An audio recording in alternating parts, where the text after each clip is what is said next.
I feel bad for folk who go through trials and ask, "Where is God?"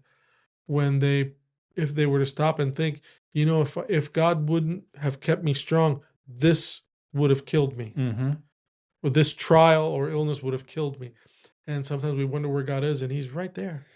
Or, and we don't have time to get into all these stories, but maybe another time. But think of all the things that you've done in your life or we've done in our lives where it could have been so much worse. Yeah. Things you've done, risks you've taken, decisions that Yeah. you've made. If one thing were different, Hmm. how your whole life could have been totally Yeah. derailed. Yeah. All the things that God protects us from, that's his presence too. So, Yep.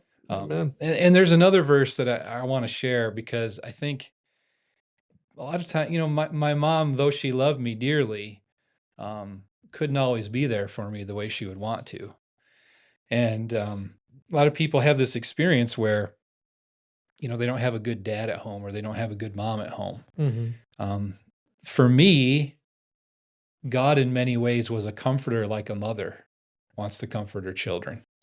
And this verse comes to my mind when I think about that. So Jesus is looking out over the city and how they've kind of turned their back on him. And he says, "Oh, Jerusalem, Jerusalem, the city that kills the prophets and stones those who are sent to it."